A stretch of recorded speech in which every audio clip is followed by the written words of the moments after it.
안녕하세요. 축진먹입니다. 맨시티가 레알 원정에서 2대1로 승리했는데요. 오늘 경기는 사실 두 팀 간의 어떤 그런 빅매치라는 의미도 있었지만 레알 마드리드가 최근에 그렇게 상황이 좋지 않기 때문에 알론소의 거치가 어떻게 될 것인지 일각에서는 단두대 매치라고 표현을 하기도 했는데요. 일단 맨시티는 특유의 플랜 A, 요즘 가장 잘 가동되는 주전 베스트 11 라인업을 들고 나왔습니다. 원정이기도 해서 어느 정도 실리적인 운영을 하기도 했고요. 레알 마드리드는 이 경기 전에 음바페가 약간의 몸에 불편을 느끼면서 이 경기는 출전하지 못했습니다. 그리고 센터백들이나 수비 라인의 줄부상으로 아센시오나 발베르데 같은 선수가 수비 라인에 기용이 됐는데요. 과연 경기는 어땠는지 알아보도록 하겠습니다. 일단 제가 느꼈던 건 비니시우스의 아쉬운 영향력입니다. 사실 비니시우스가 번뜩이는 장면이 한 번 정도는 있긴 했으나 저점이 되게 낮은 듯한 느낌이 많이 들었어요. 사실 비니시우스 고점일 때는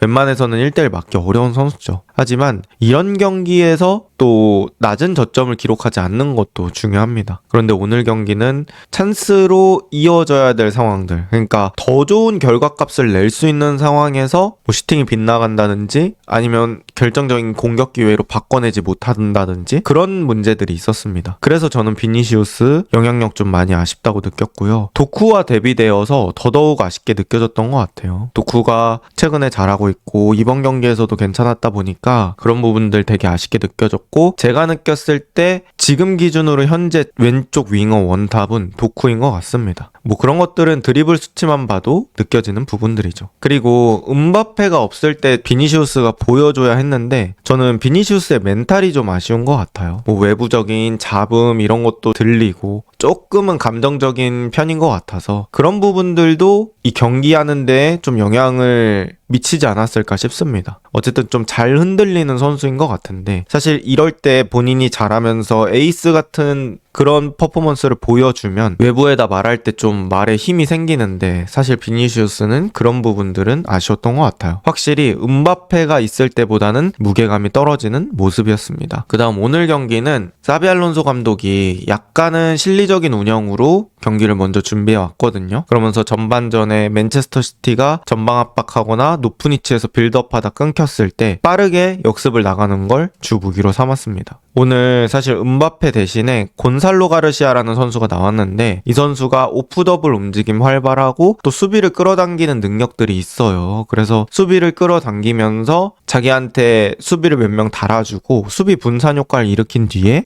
사이드 쪽에 있는 윙어들이 더 쉽게 공을 받을 수 있게 합니다. 그리고 벨링엄의 자율성을 강조하는 플레이를 했던 것 같아요. 그래서 벨링엄이 수비 시에는 왼쪽 미드필더처럼 위치해 있지만 빌드업할 때는 또 안쪽으로 들어오면서 아예 사이드 바깥쪽으로 뛰기도 하고 그냥 직선으로 박스 안으로 뛰기도 하고 여러 움직임을 가져가면서 벨링엄을 그렇게 사용했던 것 같고, 호드리구와 발베르데의 전진성을 이용해서 오른쪽을 또 공략해보기도 했던 것 같습니다. 여기서 이제 시티의 복귀 속도가 안 나오면 실점할 위기가 생기는 거죠. 그리고 이런 상황이 나왔던 데는 아무래도 시티의 전방 압박 전술이 있었기 때문이라고 생각합니다. 시티는 전반전에는 체력이 있을 때 꽉 눌러놓고 공이 넘어오면 공 잡아서 통제를 하려고 했던 것 같아요. 그래서 생각보다 초반엔 레알 마드리드의 센터백들이 이런 것들을 잘 벗겨냈던 것 같습니다. 시티가 전방 압박할 때 그 리액션이 좀 좋았던 것 같아요. 그래서 리디거라든지 라센시오 이런 선수들이 반대로 딱 때려주면서 거기서 또 레알 마드리드 선수들은 볼 캐리가 빠른 선수들이 있다 보니까 시티의 여러 번의 수비 복귀를 일으킵니다. 그런 여러 번의 리커버리로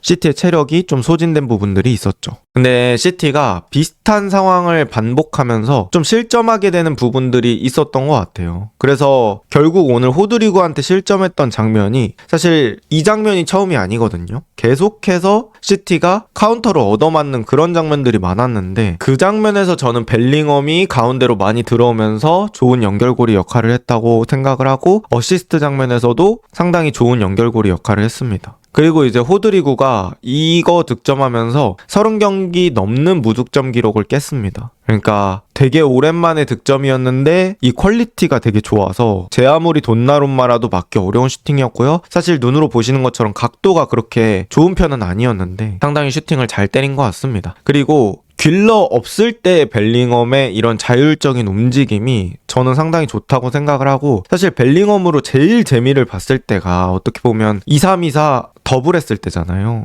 그때 벨링엄처럼 써보는 게 어떨까라는 생각을 했습니다. 그 다음 득점 이후에는 레알 마드리드가 4-4-2 수비를 강화했어요. 음바페, 비니시우스 이렇게 두 명이 동시에 있을 때보다는 어느 정도 수비적인 기여가 되는 느낌이 있었고요. 그래서 4-4-2 베이스 수비가 전반전에 꽤 잘 먹혔던 것 같습니다. 그리고 오늘 알론소 감독이 사실 시스템 그리고 빌드업 축구 이런 것들을 어느 정도 내려놓고 안첼로티의 레알 마드리드식으로 플레이를 했던 게 저는 상당히 인상 깊었고요. 저조차도 레알 마드리드도 이제는 시스템 축구 해봐야 되지 않나? 라고 생각하는 사람 중에 한 명입니다만, 이런 것들을 보면 레알 마드리드가 그냥 이런 시스템 축구가 아니라 카운터 베이스로 한 자율성 축구가 맞는 건가? 라는 또 생각이 들었습니다. 그리고 이런 상황에서 사실 분위기 자체는 레알이 전반전에는 저는 꽤 좋았다고 생각하거든요. 근데 이제 이걸 깨버린 게 바로 시티의 세트피스였습니다. 요즘 시티 세트피스가 진짜 무서운 팀이에요. 그바르디올 중심으로 이 코너킥 세트피스가 상당히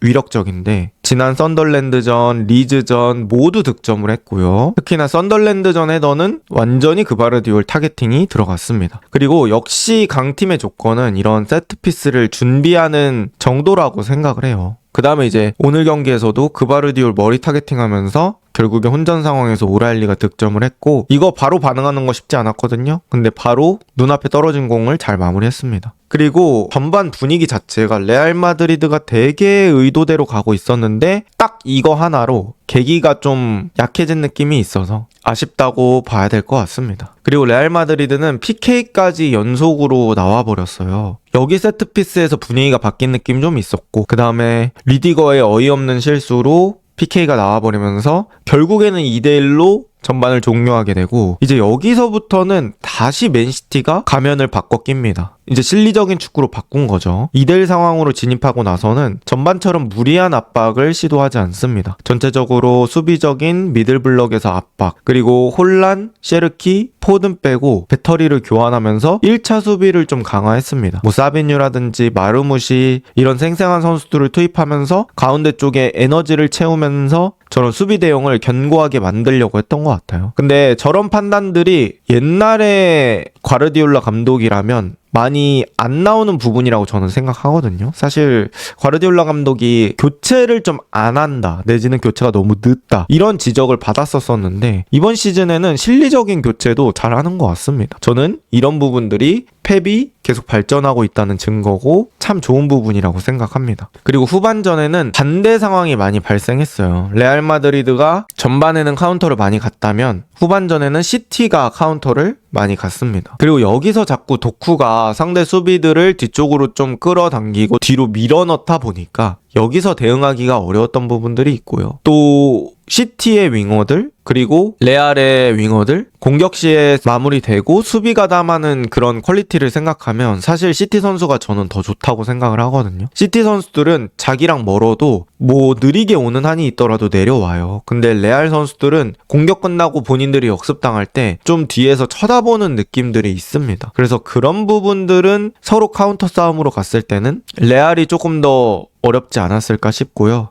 또 내려앉은 상황에서 시티의 양쪽 윙어들의 수비 퀄리티도 저는 괜찮았다고 느꼈습니다. 어쨌든 이렇게 2대1로 경기가 마무리됐는데 사실 이 경기에서 또 중요했던 건 사비 알론소 감독의 거취잖아요. 근데 경기가 지더라도 잔류하는 분위기로 가고 있는 것 같습니다. 그리고 선수들은 알론소 지지를 많이 외쳤던 것 같아요. 죽을 때까지 알론소와 함께하겠다. 쿠르투아가 이렇게 말했고 라센시오도 라커룸 관련해서 함께다라는 메시지를 전달했습니다. 비니시우스 역시 SNS에서 지지 의사를 보여줬는데요. 근데 이거는 진심인지는 모르겠어요. 어쨌든 갈등의 축이 비니시우스, 알론소 이런 느낌이었기 때문에. 그 다음에 저는 어쨌든 간 하나로 모이려면 선수보다는 감독 쪽으로 모이는 게 맞다고 생각합니다. 그래서 지금 당장 레알 마드리드가 감독을 경질하고 새로운 사람을 데려오지 않는 이상 가장 빠르게 분위기를 수습할 수 있는 방법은 감독 중심으로 빠르게 모이는 거죠. 그래서 저는 이 분위기는 레알 마드리드한테 좋은 분위기라고 생각하고요. 또 시티전에 경기력도 좀 희망적인 부분이 있어서 그런 것도 있는 것 같습니다. 전체적으로는 지긴 했지만 뭐 얻어가는 것들도 나름 있었다. 호드리구도 그렇고 저는 그렇게 생각을 하고요. 과연 알론소 감독의 레알 마드리드 어떤 행보를 걷게 될까요? 이번 영상은 여기까지입니다. 좋은 하루 보내세요.